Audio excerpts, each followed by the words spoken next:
મારી વાર્તા એ નાના ગામમાંથી શરૂ થાય છે, જ્યાં પ્રેમ, વિશ્વાસ અને પરિવારનું બંધન દરેક હૃદયને જોડતું હતું. આ એક એવી વાર્તા છે જે સુખ અને દુઃખ વચ્ચેની સફર દર્શાવે છે, જ્યાં દરેક ક્ષણે એક નવું રહસ્ય છવાયું હતું. અમારા ઘરમાં આનંદનું વાતાવરણ હતું, પરંતુ એક દિવસ બધું જ બદલાઈ ગયું, જ્યારે એક અજાણ્યા ભાઈએ અમારા હૃદયને હચમચાવી નાખ્યું. આ વાર્તા મારા પરિવારની છે, મારી માતાની ચિંતા, મારા ભાઈ દેવેન્દ્ર અને સત્ય, જેણે અમારા જીવનને કાયમ માટે બદલી નાખ્યું. બપોરના 12 વાગ્યા હતા. ઘરમાં અચાનક કોઈ અવાજ સાંભળીને હું જાગી ગઈ. ગભરાટમાં હું પલંગ પરથી ઉઠી અને તરત જ બહાર દોડી ગઈ. ત્યાં મેં જોયું કે મારી મોટી બહેનો સિમોન અને ઈશા દીદી માતાને કંઈક કહી રહી હતી, પણ માતાની આંખોમાં આંસુ જોઈને હું અટકી ગઈ. મેં આગળ વધીને માતાને પૂછ્યું કે શું થયું, તમે કેમ રડો છો, અને તમે બધા અહીં કેમ ભેગા થયા છો? મારું હૃદય ઝડપથી ધબકવા લાગ્યું. માતાએ રડતા મારી તરફ જોયું અને કહ્યું, ઘડિયાળ તરફ જુઓ, કેટલા વાગ્યા છે? મેં ઘડિયાળ તરફ જોયું. 12 વાગ્યા હતા. મેં આશ્ચર્યથી તેની તરફ જોયું. તે શું કહેવા માંગતી હતી? પપ્પાએ મને કહ્યું કે તારો ભાઈ અને ભાભી દરવાજો ખોલતા નથી. મમ્મી સવારે 11 વાગ્યાથી તેમને જગાડી રહી હતી, કારણ કે મમ્મી ખૂબ જ પરેશાન હતી અને રડતી હતી કે તેઓ દરવાજો કેમ નથી ખોલી રહ્યા. આ સાંભળીને મને આઘાત લાગ્યો. મેં કહ્યું, મમ્મી, શું થયું? કદાચ તેઓ થાકને કારણે સૂઈ ગયા હશે. બપોરના 12 વાગ્યા છે.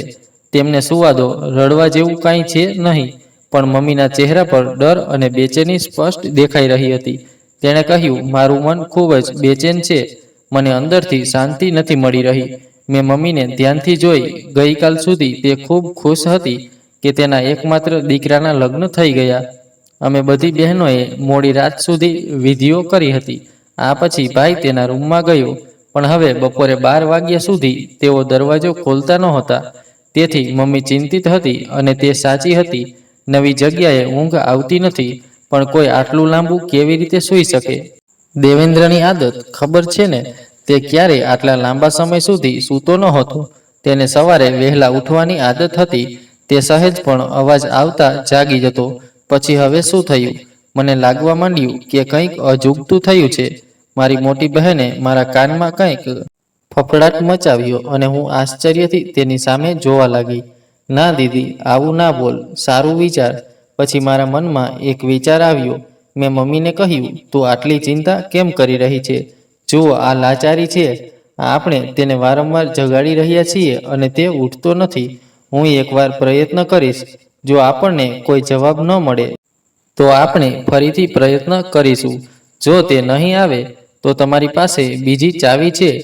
આપણે એથી દરવાજો ખોલીશું. આ સાંભળીને બધી બહેનો મારી સાથે સંમત થઈ. મેં આગળ વધીને જોરથી દરવાજો ખખડાવ્યો અને કહ્યું, ભાઈ, ભાભી, જો તું જાગી રહી છે તો કોઈ અવાજ કર, દરવાજો ખોલ, બસ જવાબ આપ. મમ્મી ખૂબ ગુસ્સે થઈ રહી છે. મેં મારી બધી શક્તિથી દરવાજો ખખડાવ્યો, પણ કોઈ જવાબ ન મળ્યો. હવે મને પણ ચિંતા થવા લાગી. મેં તરત જ મમ્મી પાસેથી ચાવીઓનો ગુઠ્ઠો લીધો અને મોટી બહેનને તાળું ખોલવા કહ્યું.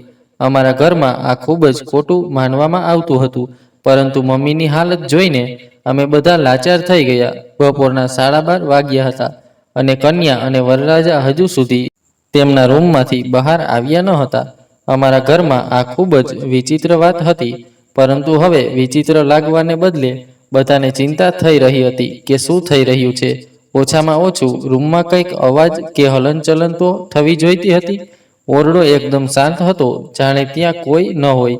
મેં મોટી બહેનને ચાવી આપી. તેણે તાળાની ચાવી ફેરવી, દરવાજો ખોલ્યો, અને પછી બધી બહેનો ચીસો ગુંજી ઉઠી. ઈશા દીદી અને સિમરન દીદી તરત જ અંદર દોડી ગયા. મેં મોટી બહેનનો હાથ પકડ્યો. મારું માથું ફરવા લાગ્યું. મમ્મી રૂમમાં આવવાની હિંમત નહોતી કરી. તેણીએ તેની છાતી પકડી અને જોર જોરથી તેને ઘસવા લાગી. કિરણ, કિરણ, શું થયું? તે ધીમે ધીમે તેના દુખાતા પગ સાથે અમારી પાસે આવી, અને રૂમમાં ડોકિયું કરતા જ તે ચીસો પાડી. તે જોરથી રડતી જમીન પર બેસી ગઈ. શું થયું? શું થયું? મારા બાળકને શું થયું? માં વારંવાર આ વાત કહી રહી હતી. સિમરન દીદી અને નિશા દીદી પણ રૂમની અંદરથી જોરથી રડી રહ્યા હતા. પીડાની તીવ્રતાને કારણે માં બેહોશ થઈ ગઈ, અને હું માથું પકડીને જમીન પર બેઠી. મારી આંખોમાંથી સતત આંસુ વહી રહ્યા હતા, અમે બધી બહેનો અને માતાએ તે રૂમમાં જે દ્રશ્ય જોયું તે એવું લાગ્યું કે જીવન એક જગ્યાએ અટકી ગયું છે. હવે તે ક્યારેય આગળ વધશે નહીં. હવે અમે બહેનો કદાચ ક્યારેક હસી શકીશું નહીં. બપોરે 12:30 વાગ્યે નવપરણિત યુગલના રૂમમાં અમે જે ભયાનક સત્ય જોયું તેણે અમને સંપૂર્ણપણે તોડી નાખ્યા. તે એટલો ભયાનક અકસ્માત હતો કે તેણે અમારા જીવનને હચમચાવી નાખ્યું. પરંતુ ટૂંક સમયમાં અમને તેનું કારણ ખબર પડી, જે અવિશ્વસનીય હતું. અમે બહેનો આ સમાચાર પર વિશ્વાસ કરી શકી નહીં, પણ આ સત્ય હતું. મારું નામ કિરણ છે અને હું મારા માતા પિતાની સૌથી નાની પુત્રી છું. અમે 4 બહેનો છીએ. ઘણી બધી ઈચ્છાઓ અને પ્રાર્થનાઓ પછી અમારા પરિવારમાં એકમાત્ર પુત્રનો જન્મ થયો. માતા અને પિતાએ જેનું નામ દેવેન્દ્ર રાખ્યું. દેવેન્દ્ર માતા અને પિતામાં સૌથી પ્રિય હતો. તેની કોઈ પણ ઈચ્છા અધૂરી રહી નહીં. ઘણી પ્રાર્થનાઓ અને આશાઓ પછી તેનો જન્મ થયો હોવાથી તેને ખૂબ પ્રેમ અને સ્નેહથી ઉછેરવામાં આવ્યો હતો. જ્યારે 4 દીકરીઓનો જન્મ એક પછી એક થયો ત્યારે સગાઓ અને પડોશીઓ માતાને બધી પ્રકારની વાતો કહેવા લાગ્યા. કેટલાક કહેતા કે તમે ફક્ત દીકરીઓને જ જન્મ આપી શકો છો, તમારા નસીબમાં પુત્ર નથી. કોઈ સ્ત્રી તેને પકડીને કહેતી કે તમારે ઘણી મુશ્કેલીઓનો સામનો કરવો પડશે. જો તમને પુત્ર નહીં હોય તો તમને કોણ ટેકો આપશે? કેટલાક કહેતા કે દીકરીઓ એક દિવસ સાસરે જશે. વૃદ્ધાવસ્થામાં તમારી સંભાળ કોણ રાખશે? ભગવાન પાસે પુત્ર માગો જેથી તે તમને ટેકો આપી શકે. માતા નાની હતી અને વહેલા લગ્ન કરી લીધા. તે ઉપરાંત એક પછી એક દીકરીઓના જન્મથી તેના માનસિક સ્વાસ્થ્ય પર અસર થવા લાગી. તે વારંવાર બીમાર પડવા લાગી. ડોક્ટરે પપ્પાને કહ્યું કે તેને ખુશ રાખો, કારણ કે આ દીકરીઓના ઉછેર પણ અસર કરી રહ્યું હતું. એક દિવસ મેં માતાને પ્રાર્થનામાં ગુપ્ત રીતે રડતી જોઈ, તેથી હું તરત જ પપ્પાને કહેવા ગઈ. જ્યારે પપ્પાએ જોયું, મમ્મી ખરેખર જોરથી રડી રહી હતી. પપ્પાએ અમને બધી બહેનોને બેસાડી અને પછી મમ્મીને પ્રેમથી સમજાવીને કહ્યું, પ્રમીલા, તમે એક સમજદાર સ્ત્રી છો. તમારી દુનિયાની વસ્તુઓથી પ્રભાવિત ન થવું જોઈએ. માણસો ભગવાનની ભેટ છે. આનો આગ્રહ રાખનાર કોણ છે? પપ્પાએ કહ્યું, હું જાણું છું કે તમે સમાજના દબાણમાં પુત્ર ઈચ્છો છો, પણ તમે જાણો છો અને હું પણ જાણું છું કે આપણી દીકરીઓ આપણા માટે ખૂબ જ ખાસ છે. આપણે તેમનો ઉછેર કરીને સ્વર્ગ પ્રાપ્ત કરી શકીએ છીએ. પપ્પા ધીમે ધીમે માતાને સમજાવતા રહ્યા અને માતા થોડી સારી લાગવા લાગી, પરંતુ તેમની પ્રાર્થનાઓમાં કોઈ ઘટાડો થયો નહીં. તે મને તેના ખોળામાં બેસાડીને કહેતી, પ્રાર્થના કરો કે ભગવાન તમને એક ભાઈ આપે, પછી મને કોઈ ફરિયાદ નહીં થાય. અહીં મારે એ પણ કહેવું જોઈએ કે માતાએ અમને ખૂબ સારી રીતે ઉછેર્યા છે. તે સમયે હું 5 વર્ષની હતી. એક દિવસ મેં માતા અને પિતાને ખૂબ ખુશ જોયા. બહેનો પણ વારંવાર માતાની સેવા કરી રહી હતી. કોઈ તેના પગ દબાવી રહ્યું હતું અને કોઈ તેના માથા પર તેલ લગાવી રહ્યું હતું. હું નાની હતી, મને સમજાયું નહીં કે શું થયું. પછી જ્યારે માતાએ મને પૂજા દરમિયાન તેની પાસે બેસાડી અને કહ્યું કે પ્રાર્થના કરો કે ભગવાન તમારા ભાઈને આ દુનિયામાં લાવે, આ સાંભળીને મેં આશ્ચર્યથી માતા તરફ જોયું. માં, શું મારો ભાઈ ખરેખર આવશે? આ સાંભળીને તેણે મારા કપાળ પર ચુંબન કર્યું અને કહ્યું, મારી ઢીંગલીની પ્રાર્થના એટલી જ સારી છે, ભગવાન ચોક્કસ સાંભળશે. હવે મારા દિવસો અને રાત આ પ્રાર્થનામાં પસાર થવા લાગ્યા. અને પછી જ્યારે માતાએ બાળકને જન્મ આપ્યો ત્યારે ભગવાન ખરેખર અમારી વાત સાંભળી. માતા અમારા ભાઈ સાથે હોસ્પિટલથી ઘરે આવી અને તે દિવસ અમારા માટે દિવાળી જેવો હતો. કોઈ તે નાના બાળકના નાકને સ્પર્શ કરતું અને કોઈ તેનો નાજુક હાથ પોતાના હાથમાં પકડીને તેને જોતું. મેં મમ્મીને પૂછ્યું, તે કેટલો નાનો છે? પછી મમ્મી હસવા લાગી. દીકરા, જ્યારે તમે બધી બહેનોનો જન્મ થયો ત્યારે તમે પણ એ જ નાજુક રીતે મારા ખોળામાં આવ્યા હતા. અને હવે જુઓ, ભગવાને તમને એક ભાઈ આપ્યો છે. હવે હું ઘણીવાર મમ્મીને ખુશ જોતી હતી અને તે ભગવાન સમક્ષ માથું નમાવીને કૃતજ્ઞતા વ્યક્ત કરતી હતી. હવે મમ્મી અને પપ્પાનું સંપૂર્ણ ધ્યાન ભાઈ પર હતું. અમે બહેનો હવે મોટી થઈ ગઈ હતી અને ગમે તેમ કરીને મારા અને મારા ભાઈ વચ્ચે 5 વર્ષનો તફાવત હતો. આવી સ્થિતિમાં મારા હૃદયમાં ભાઈ માટે ઈર્ષ્યાને બદલે ફક્ત પ્રેમ હતો. હું ઘણીવાર તેનું બધું કામ કરતી. ક્યારેક હું તેને ઝૂલામાં ઝૂલાવતી, ક્યારેક હું તેને ખોળામાં લઈને તેની સાથે રમતી. એવું લાગતું હતું કે જાણે કોઈ રમકડું આપણા માટે આવી ગયું હોય. દિવસો વીતતા ગયા. મોટી બહેનના લગ્ન થઈ ગયા અને તે ચાલી ગઈ. હું કોલેજમાં અભ્યાસ કરતી હતી જ્યારે બીજી બે બહેનોની સગાઈ થઈ ગઈ હતી અને તેમના પણ ટૂંક સમયમાં લગ્ન થવાના હતા. દેવેન્દ્ર શાળાએ જતો હતો, પરંતુ દરરોજ તેની શાળા તરફથી કોઈને કોઈ ફરિયાદ આવતી હતી. આ ઉંમરે મમ્મી પપ્પા ખૂબ ચિંતિત થવા લાગ્યા. હવે તે 13 વર્ષનો હતો. તેને અભ્યાસ સિવાય દરેક બાબતમાં રસ હતો. ક્યારેક તે તેના મિત્રો સાથે ફરતો અને ક્યારેક સવારથી રાત સુધી ક્રિકેટ રમતો. પપ્પાની પોતાની દુકાન હતી, પૈસાની કોઈ કમી નહોતી, પણ હવે તે વૃદ્ધ થઈ રહ્યા હતા અને ઈચ્છતા હતા કે કોઈ તેને ટેકો આપે. પણ ભાઈને અભ્યાસ સિવાય બધું જ ગમતું. પપ્પાએ તેને ખૂબ સમજાવ્યો. હવે તેણે તેનો પીછો કરવાનું બંધ કરી દીધું હતું. મારો તેની સાથે સારો મૈત્રીપૂર્ણ સંબંધ હતો, તેથી મેં તેને ઘણીવાર સમજાવવાનો પણ પ્રયાસ કર્યો, પણ તેને સાંભળ્યું નહીં. આખરે મમ્મી પપ્પા તેને એકલો છોડી દેતા. તે ઘણીવાર રાત્રે મોડી રાત્રે ઘરે આવતો અને તેને બચાવવા માટે હું દરવાજો ખોલીને મમ્મી પપ્પાને કહેતી કે તે પહેલેથી જ આવી ગયો છે. પણ તેની આદતો ધીમે ધીમે બગડતી ગઈ. તે મોડી રાત સુધી બહાર રહેવા લાગ્યો. મમ્મી પપ્પા ચિંતા કરવા લાગ્યા. એક દિવસ પપ્પાએ તેને ગંભીરતાથી બોલાવીને કહ્યું, દેવેન્દ્ર, તું હવે મોટો થઈ રહ્યો છે. તારે તારી જવાબદારીઓ સમજવી પડશે. આપણે મોટા થઈ ગયા છીએ. તારે હવે પરિવારનો સહારો બનવું જોઈએ. પણ દેવેન્દ્ર ફક્ત માથું હલાવીને તેના રૂમમાં ગયો. મને તેની બેદરકારી પર ગુસ્સો આવ્યો, પણ મેં મારી જાતને શાંત કરી. મેં વિચાર્યું કે કદાચ તે સમય સાથે બદલાઈ જશે. થોડા મહિના પછી મમ્મી દેવેન્દ્રના લગ્ન વિશે વાત કરવા લાગી. તે ઈચ્છતી હતી કે તે લગ્ન પછી જવાબદાર બને. પપ્પા પણ આ માટે સંમત થયા. ટૂંક સમયમાં એક સારો પ્રસ્તાવ મળી ગયો. છોકરીનું નામ રિયા હતું. તે ખૂબ જ સારી વર્તણૂકવાળી અને સમજદાર હતી. મમ્મીને તે ખૂબ ગમતી હતી. લગ્નની તૈયારીઓ શરૂ થઈ. અમે બધી બહેનો ખૂબ ઉત્સાહિત હતી. લગ્નનો દિવસ આવ્યો અને બધું ખૂબ સારી રીતે ચાલ્યું. રિયા પુત્રવધુ તરીકે અમારા ઘરે આવી. તે રાત્રે અમે બધાએ વિધિઓ પૂર્ણ કરી અને મોડી રાત સુધી સુંદર જાગ્રત કર્યું. દેવેન્દ્ર અને રિયા તેમના રૂમમાં ગયા. બીજા દિવસે સવાર સુધી સૂર્યોદય થયો ત્યાં સુધી કોઈ હિલચાલ નહોતી. માએ સવારે 11 વાગ્યાથી તેમનો દરવાજો ખટખટાવવાનું શરૂ કર્યું, પણ કોઈ જવાબ ન મળ્યો. ધીમે ધીમે માની બેચેની વધતી ગઈ. તે વારંવાર દરવાજો ખટખટાવતી, પણ અંદરથી કોઈ જવાબ ન આવતો. બપોરના 12 વાગ્યા હતા અને પરિસ્થિતિ એવી જ હતી. માની આંખોમાં આંસુ અને ચહેરા પર ડર સ્પષ્ટ દેખાઈ રહ્યો હતો. મેં તેને સાંત્વના આપવાનો પ્રયાસ કર્યો, પણ મારા શબ્દો તેના ડરને ઓછો કરી શક્યા નહીં. જ્યારે અમે આખરે બીજી ચાવીથી દરવાજો ખોલ્યો, ત્યારે જે દ્રશ્ય બહાર આવ્યું તેનાથી અમને બધા હચમચી ગયા. દેવેન્દ્ર અને રિયા રૂમમાં બેડ પર હતા, પણ તેમના શ્વાસ બંધ થઈ ગયા હતા. કોઈ હલનચલન નહોતું, કોઈ અવાજ નહોતો. એવું લાગતું હતું કે સમય થંભી ગયો છે. સિમોન દીદી અને ઈશા દીદી જોરથી ચીસો પાડવા લાગ્યા. મારું માથું ફરતું હોવાથી મેં મારી મોટી બહેનનો હાથ પકડ્યો. માં દરવાજા પાસે જ અટકી ગઈ. તે દ્રશ્ય જોઈને તે ભાંગી પડી અને બેભાન થઈને જમીન પર પડી ગઈ. હું પણ માથું પકડીને બેસી ગઈ. મારી આંખોમાંથી આંસુ અટકતા નહોતા. અમારો ખુશીનો મહેલ એક ક્ષણમાં તૂટી પડ્યો હતો. તે દ્રશ્ય અમારા જીવનનો સૌથી ભયાનક ક્ષણ હતો. થોડા સમય પછી જ્યારે અમને ભાન આવ્યું, ત્યારે અમે પોલીસને ફોન કર્યો. ડોક્ટરે આવીને પુષ્ટિ આપી કે દેવેન્દ્ર અને રિયા મૃત્યુ પામ્યા છે, પરંતુ કારણ હજુ સ્પષ્ટ નહોતું. પોલીસે તપાસ શરૂ કરી. અમે બધા આઘાતમાં હતા. માતા વારંવાર કહી રહી હતી કે મારા દીકરા, મારા દેવેન્દ્ર, આ કેવી રીતે થયું? સિમરન દીદી અને નિશા દીદી પણ રડવાથી બેભાન થઈ ગયા હતા. તે રાત્રે કોઈ સૂઈ ન ગયું. ઘરમાં શાંતિ છવાઈ ગઈ.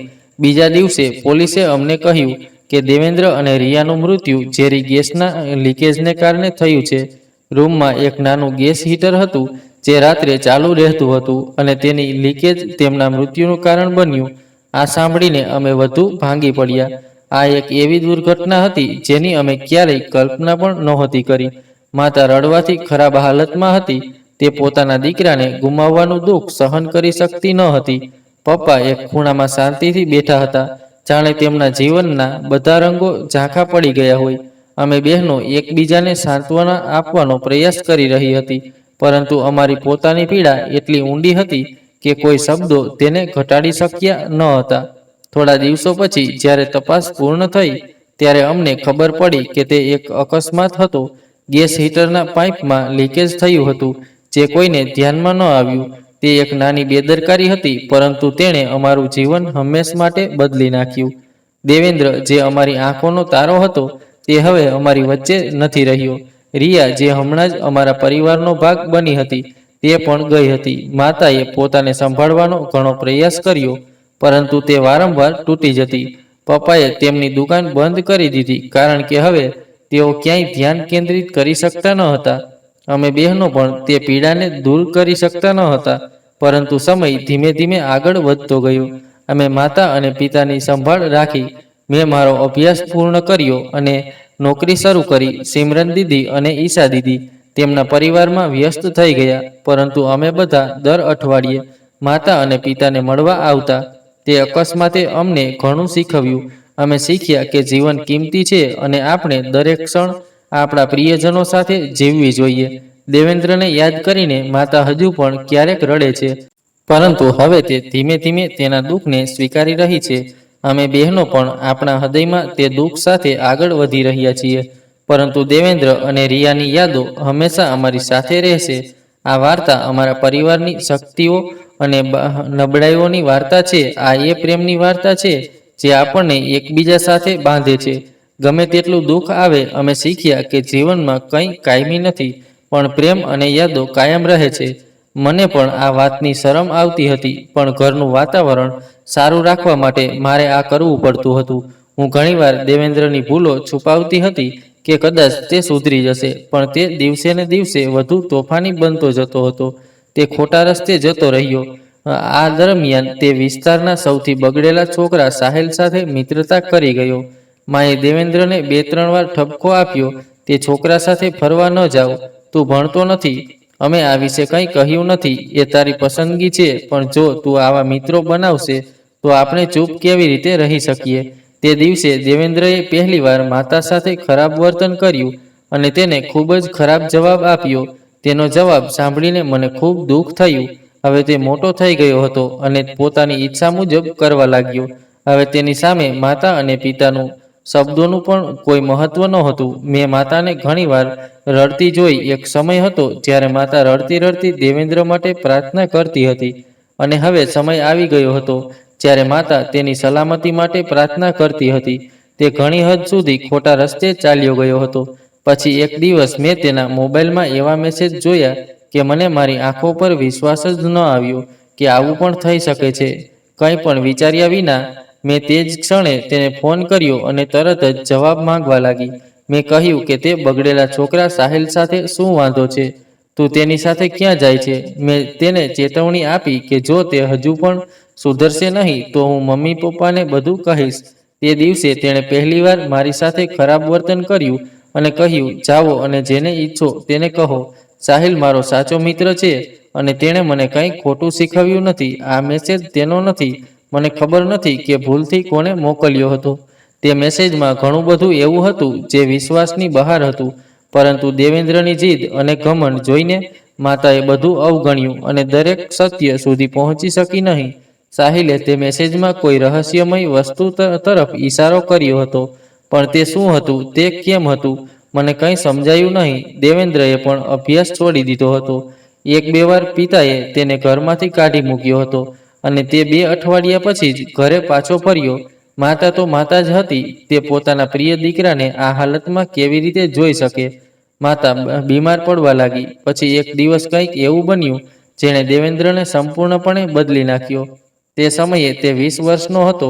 મારા લગ્નની તૈયારીઓ ચાલી રહી હતી અને મારી 3 બહેનોના લગ્ન થઈ ગયા હતા. રાત્રે પોલીસે વિસ્તારમાં દરોડા પાડ્યા અને વિસ્તારનો સૌથી કુખ્યાત છોકરો સાહિલ પકડાઈ ગયો. તેના પર કોઈની હત્યા કરવાનો આરોપ હતો. આ સાંભળીને દેવેન્દ્ર ખૂબ જ શાંત થઈ ગયો અને ઊંડા વિચારોમાં ખોવાઈ ગયો. પછી પપ્પાએ તેને નજીક બોલાવીને કહ્યું, જુઓ દીકરા, હું વારંવાર કહેતો હતો કે ખરાબ સંગત વ્યક્તિને એક જગ્યાએથી બીજી જગ્યાએ લઈ જઈ શકે છે. હું માનું છું કે સાહિલ ખોટા રસ્તે ગયો હતો, પણ તેના માર્ગે પાછળ કોઈ કારણ હશે. અમે તારા માતા પિતા છીએ. અમે તારું કલ્યાણ ઈચ્છીએ છીએ. સાહિલની હાલતમાંથી પાઠ શીખો. તે પણ તારી ઉંમરનો છે અને આજે તે જેલના સળિયા પાછળ છે. તે દિવસે દેવેન્દ્ર શાંત રહ્યો અને પછી ધીમે ધીમે તે બદલવા લાગ્યો. અમે બહેનો ખૂબ ખુશ હતી જ્યારે મારી પરણિત બહેનો ઘરે આવતી, તેઓ દેવેન્દ્રને પણ સમજાવતા કે તેણે આ ઉંમરે તેના માતા પિતાની વાત સાંભળવી જોઈએ અને તેમને દુઃખ ન આપવું જોઈએ. આ ઉંમરે તમારે તેમનો સહારો બનવું જોઈએ. સાહિલની ઘટના પછી તે ખરેખર બદલાઈ ગયો. હવે તે તેના માતા પિતાની વાત સાંભળવા લાગ્યો. પપ્પા અને મમ્મીને લાગવા લાગ્યું કે તે સાચા માર્ગ પર આવી ગયો છે, પરંતુ દેવેન્દ્રએ એક ગુનો કર્યો હતો જે કોઈને દેખાતો ન હતો. તે આપણાથી પણ છુપાયેલો હતો. કદાચ તેના મિત્રોને પણ તેના વિશે ખબર ન હતી, પરંતુ ગુનો ગમે તેટલો છુપાયેલો હોય, જો કોઈ વ્યક્તિને તેનો અફસોસ ન હોય તો તે ચોક્કસપણે એક દિવસ પ્રકાશમાં આવશે. દેવેન્દ્ર સાથે પણ એવું જ બન્યું. તે માતા પિતાની પ્રાર્થના કામ કરી ગઈ અને તે સુધરવા લાગ્યો. અભ્યાસનો સમય પૂરો થઈ ગયો, તેથી તેના પરિચિતોની મદદથી તેના પિતાએ તેને એક શોપિંગ મોલમાં સેલ્સમેન તરીકે નોકરી અપાવી. તેણે ફક્ત પગારથી કામ કરવાનું શરૂ કર્યું અને જ્યારે તેણે પોતાનો પહેલો પગાર લીધો અને તેની માતાના હાથમાં આપ્યો, ત્યારે તેની માતાની આંખો ખુશીના આંસુઓથી ભરાઈ ગઈ. તેની માતાએ તેને ગળે લગાવીને કહ્યું, દીકરા, આ તે પરિવર્તન છે જે હું જોવા માંગતી હતી. એવું નથી કે હું પૈસાની લોભી છું, પણ તને મહેનત કરીને સફળતા તરફ આગળ વધતા જોઈને મને જે સંતોષ મળે છે તેની કોઈ કિંમત નથી. તે આગળ વધીને તેના કપાળ પર ચુંબન કરી. ભાઈ હવે સંપૂર્ણપણે બદલાઈ ગયો હતો. હવે તે મોટા ભાગે ઘરે જ રહેતો હતો. તેણે મિત્રો સાથે બહાર જવાનું લગભગ બંધ કરી દીધું હતું. તે ફક્ત ઘરે જ મોબાઈલનો ઉપયોગ કરતો હતો, પણ તે વ્યસ્ત રહેતો હતો. ઘણીવાર મેં તેને ફોન પર વાત કરતો અને હસતો જોયો. એક દિવસ જ્યારે તે સારા મૂડમાં હતો, ત્યારે હું તેની બાજુમાં બેઠી અને મજાકમાં પૂછ્યું, શું વાત છે? તું આજકાલ ખૂબ હસતો હોય છે. શું તને કોઈ છોકરી ગમતી હતી? આ સાંભળીને તે મારી સામે જોવા લાગ્યો, જાણે મેં તેનું સૌથી રહસ્ય સમજી લીધું હોય. પછી તેણે કહ્યું, દીદી, તું શું વાત કરે છે? આ બરાબર નથી. મને કોઈ છોકરી કેમ ગમશે અને હું કોઈને કેમ ગમીશ? હું તો એક સામાન્ય છોકરો છું જે સેલ્સમેન તરીકે કામ કરે છે. પગાર પણ વધારે નથી. તેના શબ્દોમાં ઘણી નિરાશા હતી. તે જ સમયે માતાએ તેને કોઈ કામ માટે ફોન કર્યો અને તે પોતાનો મોબાઈલ ત્યાં છોડીને ચાલ્યો ગયો. આ મારા માટે એક સારી તક હતી. મેં તરત જ તેનો મોબાઈલ ઉપાડ્યો અને મેસેજ જોયા. મને નવાઈ લાગી કે તે એક છોકરીને પ્રેમ કરે છે અને પ્રેમ એટલો ગાઢ હતો કે તે આખો દિવસ તેની સાથે વાતો કરતો રહેતો. તેની વાતચીતમાં કંઈ અશ્લીલ નહોતું, પણ તે ખરેખર તે છોકરીને પ્રેમ કરતો હતો. જ્યારે તે પાછો આવ્યો ત્યારે મેં તેની તરફ હસતા હસતા જોયું. તેણે મારી તરફ જોયું અને કહ્યું, હું સમજુ છું કે તે મારો મોબાઈલ જોયો છે, પણ ભગવાન માટે કોઈને ના કહે. તેની સાવધાની જોઈને મને આશ્ચર્ય થયું. મેં કહ્યું કે હું કેમ ન કહું? હું માને કહીશ. જ્યારે હું કહીશ ત્યારે જ વાત આગળ વધશે, નહીંતર તું તેની યાદો પર ત્રાસ આપતો રહીશ. મારી વાત સાંભળ્યા પછી તે મને રોકવાનો પ્રયાસ કરતો રહ્યો, પણ હું તેની બહેન હતી. હું મા પપ્પાના રૂમમાં ગઈ અને તેમને કહ્યું કે દેવેન્દ્ર એક છોકરીને પસંદ કરે છે અને તેની સાથે લગ્ન કરવા માંગે છે. મા પપ્પા ખૂબ જ ચોંકી ગયા અને પપ્પાના ચહેરા પર ગુસ્સો સ્પષ્ટ દેખાઈ રહ્યો હતો. તેમણે મને કહ્યું, દેવેન્દ્રને મારા રૂમમાં મોકલો. મને ડર હતો કે હવે ભાઈ મારાથી ગુસ્સે થશે. મને ખબર નથી કેમ મેં ભાવનાત્મક રીતે આ નિર્ણય લીધો અને પછી ખચકાટ સાથે ભાઈને કહ્યું, પપ્પા બોલાવી રહ્યા છે. જ્યારે તે તેની પાસે ગયો ત્યારે પપ્પાએ તેને પ્રેમથી સમજાવવાનું શરૂ કર્યું. તેણે કહ્યું કે જ્યારે યોગ્ય સમય આવશે અને જો તે છોકરી સારી હશે તો તે તારા લગ્ન કરાવી દેશે. હમણાં તું ફક્ત તારા પર ધ્યાન કેન્દ્રિત કર. ફરીથી ભણવાનું શરૂ કર અને છોકરીની જવાબદારી લેવા માટે સક્ષમ બનો. પછી હું તારા લગ્નમાં કોઈ અવરોધ ઊભો નહીં કરું. પપ્પાની આ આશ્વાસન આપતી વાત સાંભળીને મેં પહેલીવાર તેની આંખોમાં આંસુ જોયા. કદાચ તે ખરેખર તે છોકરીને પ્રેમ કરતો હતો. મેં તેને કહ્યું કે હું તે છોકરીને મળવા માંગુ છું. મને તેનું નામ જણાવો. પછી તેણે મને છોકરીનું નામ અને ઘરનું સરનામું કહ્યું. છોકરીનું નામ અપુવા હતું અને તે શોપિંગ મોલ પાસે એક બિલ્ડિંગમાં એક ફ્લેટમાં રહેતી હતી. એક દિવસ મેં ભાઈને ગુપ્ત રીતે કહ્યું કે હું તે છોકરીના ઘરે જવા માંગુ છું. કોણ જાણે તમારી ઈચ્છા પૂર્ણ થઈ શકે છે અને તમે જે સ્વપ્ન જોઈ રહ્યા છો તે સાકાર થઈ શકે છે. ભાઈએ મારી વાત સાંભળી અને સંમત થયા. હું અપુવાના ઘરે તેના મિત્ર તરીકે ગઈ. તેની સાથે વાત કરતી વખતે મેં કહ્યું, હું દેવેન્દ્રની બહેન છું અને તમને મળવા આવી છું. જો હું તમને પસંદ કરું તો હું મમ્મી પપ્પાને મનાવી લઈશ અને પછી તમારા લગ્નમાં કોઈ અવરોધ નહીં આવે. આ સાંભળીને તે આશ્ચર્યથી મારી સામે જોવા લાગી. મને ખબર નથી કેમ, પણ તેનું વર્તન મને થોડું ઉદાસીન લાગ્યું. જો તે ખરેખર દેવેન્દ્રને પ્રેમ કરતી હોત તો તે મને ખૂબ ઉત્સાહથી મળત, પણ તેની દરેક વાતમાં ઉત્સાહનો અભાવ હતો. છતાં ભાઈની ખુશી માટે હું ઘરે આવી અને તેના ખૂબ વખાણ કર્યા. દિવસો પસાર થવા લાગ્યા. મમ્મી પપ્પા અમુક હદ સુધી સંમત થયા, પણ ભાઈનો પગાર થોડો ઓછો હતો, તેથી તેઓએ કહ્યું કે જ્યારે ભાઈની આવક વધશે ત્યારે તેઓ લગ્ન વિશે વાત કરશે. અને એવું જ થયું. કદાચ ભાઈએ ખૂબ પ્રાર્થના કરી હશે, જે ફળીભૂત થઈ ગઈ. તેનો પગાર વધ્યો અને મમ્મી પપ્પાએ જઈને તેના લગ્ન નક્કી કર્યા. છોકરીના પરિવારને વધુ સમય લાગ્યો નહીં. ગમે તે હોય, તે એકમાત્ર પુત્રી હતી, અને જ્યારે એકમાત્ર પુત્રીની કોઈ ઈચ્છા હોય છે ત્યારે માતા પિતા તેને ના પાડતા નથી. તે છોકરીના 2 નાના ભાઈઓ પણ હતા. આ સિવાય તેનો પરિવાર નાનો હતો. બંનેની સગાઈ થઈ ગઈ. સગાઈના દિવસે ભાઈ હવામાં ઉડતો હતો. તેને વિશ્વાસ જ ન થયો કે તેણે અપુવાને પોતાના જીવનનો ભાગ બનાવી દીધી છે. તે રાત્રે તે મમ્મી પપ્પા પાસે ગયો અને તેમના પગ પાસે બેઠો અને રડવા લાગ્યો. તેણે કહ્યું કે તમે બંનેએ મને ક્યારેય કોઈ બાબતમાં એકલો છોડ્યો નથી, પરંતુ થોડા વર્ષો પહેલા મેં તમને ખૂબ પરેશાન કર્યા નથી. કૃપા કરીને મને આશીર્વાદ આપો. મને મારી સલામતી માટે પ્રાર્થના કરો. મને ખૂબ શરમ આવી રહી છે. મમ્મી આગળ આવી અને તેને ગળે લગાવી. હું જે હંમેશા ભાઈની આદતો વિશે ચિંતિત રહેતી હતી, આજે મેં મારી પોતાની આંખોથી જોયું કે તે બદલાઈ ગયો છે, અને તેની જવાબદારીઓ પૂર્ણ કરવાની સાથે તે બીજી જવાબદારી પણ લેવા સક્ષમ બની ગયો છે. તેમની વચ્ચે પ્રેમ ઘણો વધી ગયો હતો. તેઓ આખી રાત વાતો કરતા હતા, અને આશ્ચર્યજનક વાત એ હતી કે છોકરીએ ભાઈને તેના પ્રેમમાં એટલી હદે ડૂબાડી દીધો હતો કે તેમની વચ્ચે ક્યારેય ઝઘડો થયો ન હતો. ભાઈ જે કહે તે કરતો. ભાઈ જે ખાવાનું કહે તે ખાતો. ભાઈએ પણ બધું તેની સૂચના મુજબ કર્યું. મમ્મી થોડી ચિંતિત થઈ ગઈ, પણ મેં તેને સમજાવ્યું કે આ હજુ પણ તેમના જીવનનો એક ભાગ છે. આપણે આમાં દખલ ન કરવી જોઈએ. જો તે તેનાથી ખુશ છે તો આપણે તેને ખુશ રહેવા દેવો જોઈએ. તે દરમિયાન છોકરી તરફથી લગ્નની વાતો તેજ થઈ ગઈ અને મારા લગ્ન પણ નક્કી થઈ ગયા.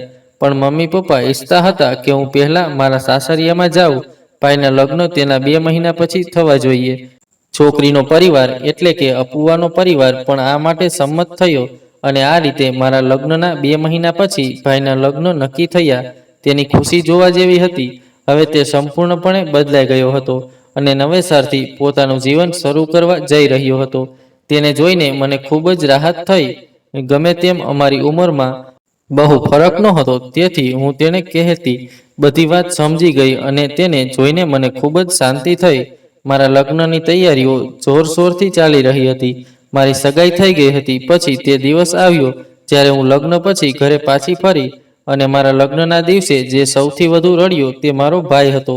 મેં તેને ગળે લગાવ્યો અને તેના આંસુ શાંત કર્યા, અને તેને ખાતરી આપી કે તેની બહેન હંમેશા તેના માટે એવી જ રહેશે અને ક્યારેય બદલાશે નહીં. આ રીતે હું મારા સાસરિયાના ઘરે ગઈ, અને મારા માતા પિતા ભાઈના લગ્નની તૈયારીઓમાં વ્યસ્ત થઈ ગઈ. ભાઈ હવે પ્રગતિ કરી ચૂક્યો હતો. તે હવે સેલ્સમેનને બદલે સેલ્સ મેનેજર બની ગયો હતો. પોતાની મહેનત અને બુદ્ધિમત્તાથી તેણે શોપિંગ મોલના માલિકનું દિલ જીતી લીધું, અને તેને પ્રમોશન મળ્યું. હવે લગ્ન માટે ફક્ત 1 મહિનો બાકી હતો. અમે બહેનોએ પણ ઘણી ખરીદી કરી. મારા લગ્ન હમણાં જ થયા હતા. મારા પતિ ખૂબ જ સારા હતા. તેમણે મને ભાઈના લગ્ન સારી રીતે ઉજવવાની સંપૂર્ણ સ્વતંત્રતા આપી. ઘરમાં ખુશીનું વાતાવરણ હતું. અમે બધી બહેનોએ મળીને લગ્નના 1 અઠવાડિયા પહેલા ભાઈ અને ભાભીને એકબીજા સાથે વાત કરતા અટકાવ્યા, જેથી મળ્યા પછી લાગણીઓ વધુ ઘેરી બને. દિવસો વીતતા ગયા. ઘર ખૂબ જ સુંદર રીતે શણગારવામાં આવ્યું હતું. માતા સૌથી વધુ ખુશ હતી, કારણ કે હવે ભાઈ જવાબદાર બની ગયો હતો, અને માતાએ આ દિવસ માટે ઘણું સ્વપ્ન જોયું હતું. આખરે લગ્નનો દિવસ આવ્યો. જ્યારે ભાઈ શેરવાની પહેરીને અમારી સામે આવ્યો, ત્યારે અમારી આંખોમાંથી આંસુ વહેવા લાગ્યા. અમે બધી બહેનો આગળ વધીને તેના માથા પર હાથ મૂકીને રડવા લાગી. લગ્ન થયા અને અમે ભાભીને વિદાય આપી અને તેને ઘરે લઈ આવ્યા. પરંતુ મને એક વાતનો અહેસાસ થયો કે ભાભીના ચહેરા પર કોઈ ખુશી નહોતી. હું ચોંકી ગઈ. મેં તેને ઘણીવાર પૂછ્યું, તું ઠીક છે ને? તે વારંવાર તેના ચહેરા પરથી ઠંડો પરસેવો લૂછી રહી હતી. હું સતત તેની હાલત પર નજર રાખી રહી હતી.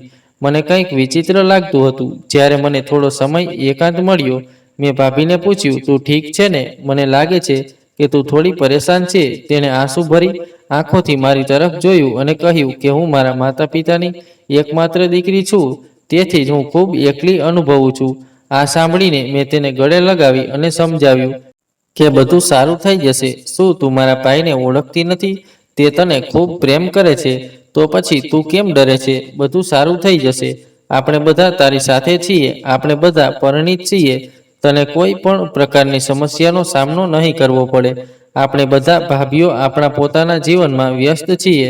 તેઓ તને તકલીફ નહીં આપે. તેણે મારી તરફ હસતા હસતા જોયું અને કહ્યું કે તમે લોકો ખરેખર ખૂબ સારા છો.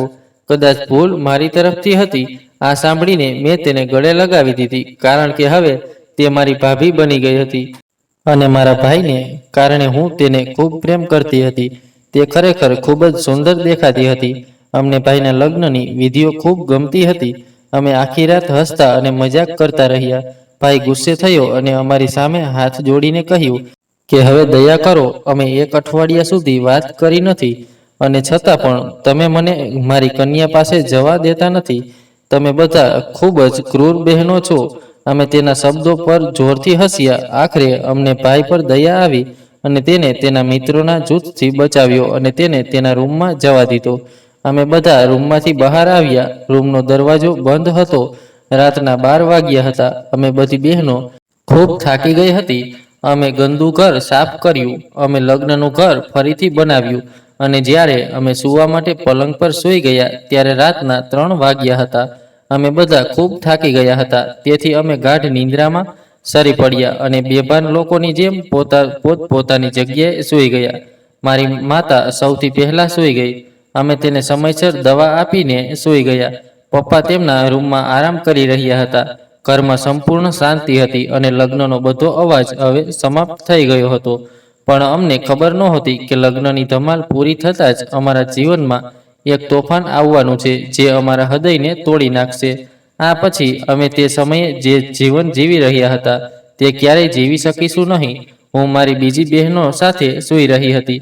અચાનક કોઈ અવાજે મને જગાડી દીધી. મેં જોયું કે મારી 3 બહેનો રૂમમાં નહોતી અને બહારના લોન્જમાંથી માતાનો જોરથી રડવાનો અવાજ આવી રહ્યો હતો. હું બહાર દોડી ગઈ અને જોયું કે માતા તેની બહેનો સાથે વર્તુળમાં બેઠી હતી અને જોરથી રડી રહી હતી. તેમને જોઈને મારું હૃદય ડૂબી ગયું. હું તરત જ તેમની પાસે ગઈ અને ધીમે ધીમે આંખો લૂછીને મારી બહેનોને પૂછ્યું, શું થયું? માતા કેમ રડી રહી છે? મોટી દીદીએ મને કહ્યું, કિરણ, ભાઈના રૂમનો દરવાજો ખુલતો નથી. મેં ઘડિયાળ તરફ જોયું. તે સમયે બપોરના 12 વાગ્યા હતા.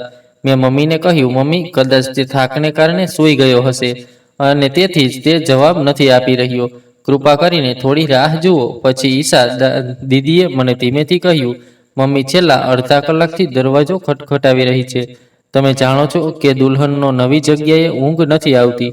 ભલે ભાઈ સૂતો હોય, પણ આપુઆ જાગી ગઈ હશે. અને તમે દેવેન્દ્રની આદત સારી રીતે જાણો છો. જ્યારથી દેવેન્દ્ર શોપિંગ મોલમાં કામ કરવાનું શરૂ કરે છે ત્યારથી તેને સવારે 7 વાગ્યે જાગવાની આદત પડી ગઈ હતી અને આ તેનો રોજિંદો નિત્યક્રમ હતો. રજાના દિવસોમાં પણ જ્યારે અમે માતાના ઘરે રહેવા આવતા ત્યારે તે પહેલા ઉઠીને બાળકો સાથે રમતા. શું તમે ભૂલી ગયા છો? આ સાંભળીને મને આઘાત લાગ્યો, પણ બીજી જ ક્ષણે મારું મન કામ કરવા લાગ્યું અને મેં માતાને કહ્યું, માતા, તમે કેમ ચિંતા કરો છો?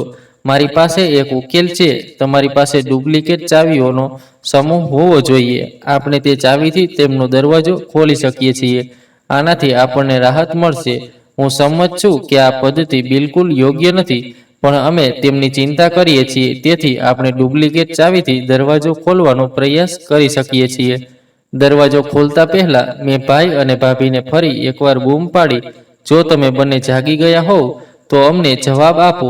અમે ખૂબ ચિંતિત છીએ કારણ કે બપોરના 12 વાગ્યા છે અને તમે લોકો હજુ સુધી જાગ્યા નથી. જ્યારે મને કોઈ જવાબ ન મળ્યો, હું દોડીને ચાવીઓ લઈને મોટી દીદીને આપી. તે જ ક્ષણે મોટી દીદીનો દીકરો રડવા લાગ્યો, તેથી હું તરત જ તેને જગાડવા ગઈ અને જ્યારે હું પાછી ફરી ત્યારે ઘરમાં અંધાધૂંધી હતી મારી ત્રણેય બહેનો ભાઈના રૂમમાં હતી અને જોરથી રડી રહી હતી. માતા બેભાન થઈ ગઈ હતી. હે ભગવાન, શું થયું? આટલા ઓછા સમયમાં શું થયું? બધા કેમ રડી રહ્યા છે? મેં મોટી દીદીના દીકરાને ત્યાં બેસાડ્યો અને રૂમમાં દોડી ગઈ અને મારા માટે શ્વાસ લેવાનું મુશ્કેલ બન્યું. હું ત્યાં જ જમીન પર બેઠી અને જોરથી રડવા લાગી. મને સમજાયું કે મારી બહેનો કેમ રડી રહી છે. મારા ભાઈ દેવેન્દ્રનો મૃતદેહ અમારી સામે પડ્યો હતો, માથાથી પગ સુધી લોહીથી લથપથ, અને મારી ભાભી નજીકમાં ઊભી હતી, અમારી સામે હસતી હતી. આ દ્રશ્ય અમારા માટે દુનિયાનો સૌથી પીડાદાયક અને ડરામણો અનુભવ હતો. મને લાગ્યું કે હું મારા હોશ ગુમાવી રહી છું. હું તરત જ ઊભી થઈ અને મમ્મીને ભાનમાં લાવવાનો પ્રયાસ કરવા લાગી. મેં ભાભીને કહ્યું, તે મારા ભાઈ સાથે શું કર્યું અને તું આ જોઈને હસી રહી છે? તને જરાય શરમ નથી આવતી? તે એક વ્યક્તિનો જીવ લીધો અને હવે તું હસી રહી છે? શું તું પાગલ છે? મેં કહ્યું, તે આ બધું જાણી જોઈને કર્યું. હું તેની પાસે ગઈ અને તેનો કોલર પકડીને જોરથી હલાવી. પછી તેણે મને બધી તાકાતથી ધક્કો માર્યો અને બૂમ પાડી, હા, હું પાગલ થઈ ગઈ છું, કારણ કે તારો ભાઈ નંબર 1 બદમાશ, બાલિશ અને રખડુ હતો. મેં તેને ખતમ કરી દીધો. મારો હેતુ પૂરો થયો. મેં આ ઈરાદાથી તેની સાથે લગ્ન કર્યા હતા.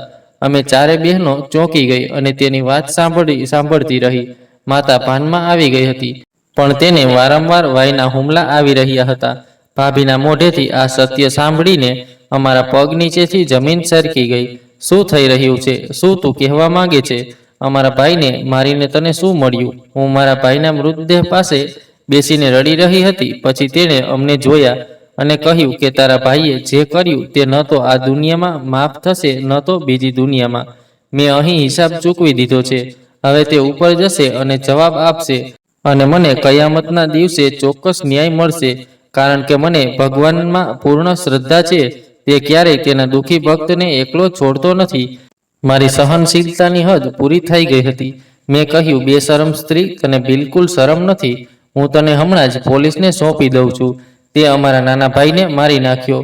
વાહ, હું હમણાં જ જીવવા લાગી હતી. તે તારા માટે સંપૂર્ણપણે બદલાઈ ગયો હતો. તે તારા પ્રેમમાં એટલો પાગલ હતો કે તેને તારા સિવાય બીજું કંઈ દેખાતું નહોતું. અને તે શું કર્યું? તે તેને મારી નાખ્યો. તું માણસ નથી, પણ એક પ્રાણી છે. તું પશુ કરતાં પણ ખરાબ નીકળી. તું ખૂબ જ કઠોર હૃદયનું માણસ છે, જેણે લગ્નની પહેલી રાત્રે જ તેના પતિને આટલી ક્રૂરતાથી મારી નાખ્યો. તે ક્ષણે મેં આગળ વધીને પોલીસને ફોન કર્યો. પોલીસે તેની ધરપકડ કરી. જતા સમયે તેને એવું રહસ્ય ખોલ્યું કે પછી અમે એકબીજાની આંખોમાં જોવાની પણ હિંમત કરી શક્યા નહીં. પોલીસનો અવાજ સાંભળીને હું દરવાજો ખોલવા દોડી ગઈ અને રડતા રડતા આખી વાત કહી. તેઓએ રિપોર્ટ નોંધાવ્યો. ભાભી હજુ પણ એવી રીતે બેઠી હતી, જાણે કંઈ થયું જ ન હોય, જાણે કોઈ અસર ન થઈ હોય. અને અહીં અમે બહેનો રડી રહ્યા હતા અને અમારી હાલત વધુ ખરાબ થઈ ગઈ હતી. ભાઈના શરીરમાંથી બધું લોહી નીકળી ગયું હતું અને તેનું શરીર વાદળી થવા લાગ્યું હતું. પોલીસે અમને બધું સાફ કરવા અને અંતિમ સંસ્કારની તૈયારી કરવા કહ્યું. મૃતદેહની હાલત ખૂબ જ બગડી ગઈ હતી.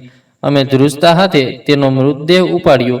અમારા હૃદય તૂટી રહ્યા હતા અને માતા ખાલીપણું જોઈ રહી હતી. તે ઊંડા આઘાતમાં હતી. મેં ભાભીને કહ્યું, તમે ખૂબ જ ખોટું કામ કર્યું છે. તમે અમારા સુખી પરિવારને બરબાદ કરી દીધો.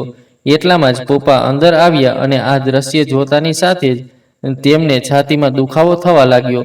તેમણે કહ્યું, હું શું જોઈ રહ્યો છું? હું મારી નજર સામે મારા નાના દીકરાનો મૃતદેહ જોઈ રહ્યો છું. આ બધું કેવી રીતે થયું? કોણે કર્યું? પછી તેમની પુત્રવધુ તેમની સામે આવી અને આત્મવિશ્વાસથી કહ્યું, મેં આ બધું એટલા માટે કર્યું કારણ કે મારો બદલો લેવો હતો. પપ્પાએ પૂછ્યું, કોના માટે બદલો લીધો? તમને બિલકુલ શરમ નથી આવતી? તમે બદલો લેવા માટે તેને મારી નાખ્યો? તેણીએ કહ્યું, હા, કારણ કે તેણે પણ કોઈને મારી નાખ્યો. તેણે મારી બહેનનું સામાન લૂંટ્યું અને તેને પૂરી કરી નાખી. આ ઘટના 5 વર્ષ જૂની છે, જ્યારે તમારો દીકરો ફક્ત 15 વર્ષનો હતો. જો તમે લોકો દીકરાને જન્મ આપ્યા પછી તેને યોગ્ય રીતે ઉછેર કરી શકતા નથી, તો તેને બીજાઓ માટે ખતરો ન બનાવો. તેણીએ આગળ કહ્યું, તે છોકરાએ મારી બહેનને જમીનમાં જીવતી દાટી દીધી હતી. અને આજે તમે લોકો મને પૂછો છો કે મેં આવું કેમ કર્યું, જ્યારે તમને લોકોને તેના વિશે કંઈ જાણતા ન હતા. પપ્પા ત્યાં બેઠા હતા અને તેનું માથું પકડીને રડવા લાગ્યા. અમને યાદ આવ્યું કે જ્યારે તે 15 વર્ષનો હતો ત્યારે તે ઘણીવાર સાહિલ સાથે ફરતો હતો. ત્યાંથી તેની ખરાબ સંગત શરૂ થઈ હતી અને તે દરમિયાન તેને સાહિલ સાથે મળીને તે છોકરીનું સામાન લૂંટ્યું અને પછી તેને પૂરી કરી નાખી હતી. તે એટલો ભયાનક ગુનો હતો કે અમે તેની કલ્પના પણ કરી શકતા ન હતા. ભાઈના અંતિમ સંસ્કાર કરવામાં આવ્યા હતા અને અમે બધા શોકમાં ડૂબી ગયા હતા. અમે તે છોકરીને પોલીસને સોંપી દીધી, પણ મને ખબર નથી કેમ અમે તેના શબ્દો પર વિશ્વાસ કરી શક્યા નહીં. કદાચ તે પોતે કોઈ બીજાના પ્રેમમાં હતી અને ભાઈ તેનો પીછો કરી રહ્યો હતો, તેથી તેણે બદલો લીધો. મારી મોટી બહેને આ શંકા વ્યક્ત કરી અને હું પણ સંમત થઈ ગઈ. પરંતુ જ્યારે તેના પરના આરોપો સાચા સાબિત થયા ત્યારે અમે સંપૂર્ણપણે તૂટી ગયા. તે જેલમાં હતી અને આ સમય દરમિયાન ભાઈનો મિત્ર સાહિલ જે રખડતો હતો તે જેલમાંથી છૂટીને પાછો આવ્યો.